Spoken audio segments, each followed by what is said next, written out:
Hey, DJ from Infinity TV. This question is going to be for two rookies. So, at the end of freshman year of high school, you get everybody to sign your yearbook and you have a little message, right? So, what would you want signed in your yearbook after your first year here with the Sparks? Um, I'll probably say that I would want signed. Um, I'll probably say my shoes, but the white shoes that I wore at the beginning of the season because everyone hated them because I wore them out. So I'll probably get those signed. Okay. You want your shoes signed? Yep. I like that. That's a good one. Um, in my yearbook, honestly, I'd probably want like a signature from like everybody that was a part of the organization, just because everyone fed into just like me as a person, me as a player on the floor. Like this team, the people around the team, the organization itself, like it means a lot. Coming in as a rookie, it's hard. I think Sanai can agree with that for sure. And so I'm very blessed that I got to start here. Emma, this is for you. We saw some signs tonight, and we've seen your celebrations all season long on the bench. I wonder if you could talk a little about your role. Reagan and Lynn just finished waxing poetic about you and what you've done for this team in terms of leadership. So, wondering if you could just reflect a little bit on kind of what it's been like to be on this young team this year, and what kind of you feel like you've provided in the locker room. Oh man, they crazy. Oh, every last one. No, I feel like it's been great. It's funny because in the beginning of the season or before that, when I had a conversation with Lynn and Reagan and Joshua, it was a moment in the conversation where I said that I've been bounced around a lot and I just want to find a family.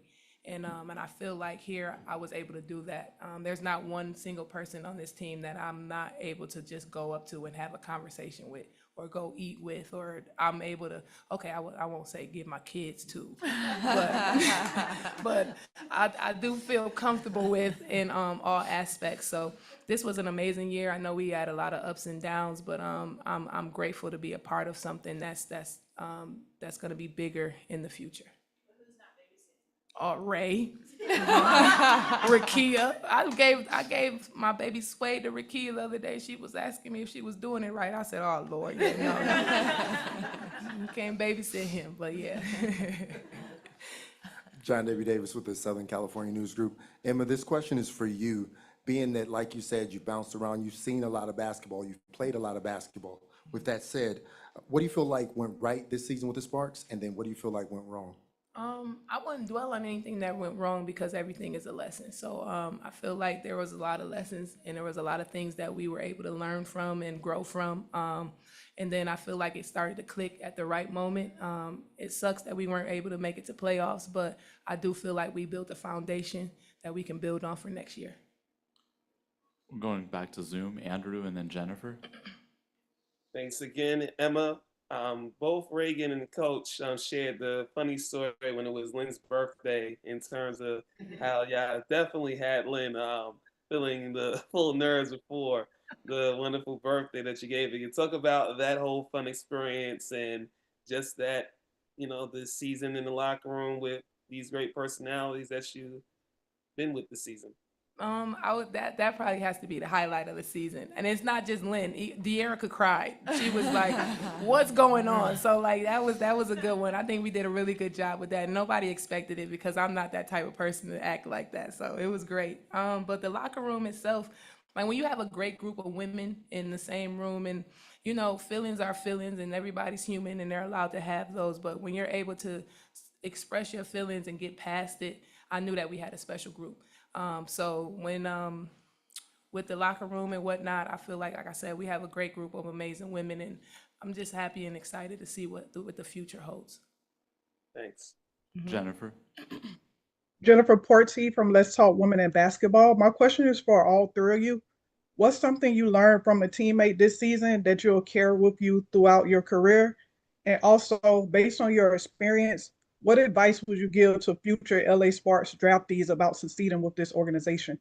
You want to go first? Definitely the one next to me, Emma. She's definitely taught me, how to be a good teammate in adversity, how to be a good teammate even when you're not playing. You still bring the energy when you're on the bench because you're a team for a reason, and it's not just the five on the court. The energy on the bench matters too, because when they're coming off the floor, like we've got to show them like we've got their back and we're here for them. And so definitely being able to learn from her and just the leadership that she brings, no matter what position or role she's put in. That's something that's been amazing just to learn from, and I appreciate her and appreciate just everything she's done for me this year. And then what was the follow-up question? Was about the organization? What advice would you give to future LA Sparks draftees future about the future of the team and succeeding with this team? Yeah, I think that we, this year definitely laying the foundation of what's to come. Come in and work hard every single day. You're gonna have an opportunity, and just be a good teammate because at the end of the day, that's what it's about. Go ahead. You go. I've been talking. Your turn. I'll probably say from all my vets, they told me no matter what, when you go out there, be who you are because you made the team for a reason and for what you stand for. And I'll say for the Sparks, the ones that get drafted, just trust your process because everybody's process is different. If you made it this far, you're here for a reason, and go be great every time your number is called. I would say just showing up every day, regardless of how you feel or what's going on in your life. You have to understand that a team is a team, and that regardless of what's going on, you just have to be able to show up and have a positive attitude. And then for the people that are coming up, if one door closes, another one opens. I feel like always hard work outworks talent. So just always stay in the gym and stay ready. Thank you. For Sania and SA, I realize you guys have played basketball now for like 12 months straight, but what is it that you want to work on in the off season, having gone through this experience in the WNBA? And then if I could ask a follow-up, the player with you on the bench a lot of the time was Julie Van Loo, and I'm wondering, like, I know she wasn't here the whole season, but what did she sort of mean to your vibe in the locker room and just being a part of this team? I'll start it. I'm sorry, what was the first question though? Just what do you want to work on in the off season specifically? I would say something that I want to work on in the off season is just getting better as an individual, period. Like just being myself, but also like grinding out and being ready for next year. And I'll say I love Lou. Van Lou, she's literally like I love her. So it's like her personality was great. It felt like she was here from the beginning. I feel like she was a great fit. What I want to work on, I mean, I'll probably just piggyback off of hers, just kind of everything overall, just kind of look back on the season and really dig deep into it. And then obviously I think a lot of athletes don't realize how important the mental game is. And so definitely just work on my mental, just being able to move on from certain mistakes and that kind of stuff better and quicker, definitely. And then, yeah, Van Loo, she's awesome. Love that girl. The second that she came in, she just brought a type of energy of love, and she was just had the biggest smile on her face. She works really hard, and it was a joy for me to work out with her all the time and just have that experience with her. Essay, Coach was up here far earlier talking about how you were starting in the beginning of the year, then kind of DNP for much of the middle of it, and then back in the rotation towards the end. What going through that, like that process, what does that do to you as a player mentally to kind of go through that? And then how did you kind of come out the other side to become a productive role player towards the end of the season? Yeah, I think obviously like you, just because you're not playing as much or anything like that, doesn't mean that you stop working, because, you know, I got to where I was because of how hard I worked and the people around me and people pushing me. And that's what I was gonna hold that to and keep continuing to do that, have people continuing to push me, have people continuing to have confidence and that trust in me, like this organization did and like my teammates did. And so I think in those moments, you're grateful because it's not about, oh, I'm not getting to play, I'm not doing this. It's what am I learning outside of the things that I am getting to be in. I'm learning how to sit on the bench and be a good teammate. I'm learning how I can see the floor and see my teammates that are playing, how they see things on the floor and how they're playing. So just the opportunity, you've got to change your mindset is, hey, what am I learning in this season of life? What am I learning to get better? Because just because maybe you're not playing as much, that doesn't mean that you're not learning, and that doesn't mean that you can't grow and get better. So just being able to do that every single day. And Emma, you've had your coach and your GM and people have come up here and raved about you as a team leader and in the locker room. First off, what does that mean to you to hear that? And kind of, is this one of the closest locker rooms you've been in? I would say, yeah. Out of all the teams that I've played with, this has been one of the teams that I feel like I am closest to. And that means I'm talking about every single person. And it's an amazing feeling to see or feel seen. I don't do it for that. I appreciate it, but I literally show up the same way every day. And my father always taught me to treat everybody how you want to be treated, and to also, I mean, you treat the janitor just like you treat the CEO. And that's something I live by. That's something I will teach my kids, and that's something that I preach, and I hope that they see it as well. So, yeah, I don't do it for that, but I appreciate it. Questions for Sania. Looks like there was some banter with you and Asia a couple times there in this game today. How fun was it kind of going against one of your South Carolina players? I actually really enjoyed it, honestly. It was a great experience. I wanted to get it so bad.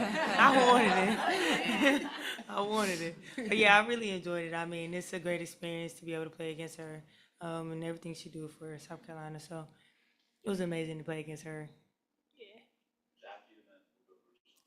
I say this is for you. Early in the season, we talked about how you said you were getting inside your own head a little bit, but it seems like you've kind of gotten out of that, and Coach says you watch KP like a hawk. So what has been your biggest growth spurt just on your own and from watching KP? Yeah, I think it's just, you know, understanding that, yes, this is my job. Yes, this is what I'm getting paid to do now. But at the end of the day, like, just have fun and smile. I think that's something that KP always tried to tell me, and always tried to look at me and be like, hey, just smile on the floor. Like, give me a smile, like, you know? And so I'm very grateful for that, and just having, you know, a vet, you know, hold me to the standard and just push me every single day. You know, KP is someone who is a fierce competitor. I mean, all she wants is to win. She wants everybody to succeed. And so I definitely look up to her work ethic. I look up to who she is as a person. But yeah. For SA, do you have plans for this offseason in terms of like where you'll play? And then for Emma, can you give me your depiction of your Emmy or Academy Award winning performance on Coach's birthday when there was this fake fight and birthday? Lord. I can't say everything that I said, now. You can't put me out there like that, man. Yeah, I'll be going to play in Athletes Unlimited in January. I just signed that, and so I'm excited about that. My former teammate Leah and I is playing in that too, so that'll be a lot of fun to be there with her. And then obviously just take some time to rest, and then just get back to work. So that's what it's all about. This is for Emma. You've played not only all over W, but all over the world. You're a vet, you're a role player. This is going to be a pretty big offseason for players and their relationship to the league as a whole. What is, in your experience in the WNBA, the most important thing the WNBA can do to accommodate players? Of course, for one, we pay more. That's number one thing at this moment. But also, I feel like we need to be heard. There's a lot of things outside of money that we want and we need, and I feel like this is a time that we want to put our foot down and demand it, and hopefully we get it.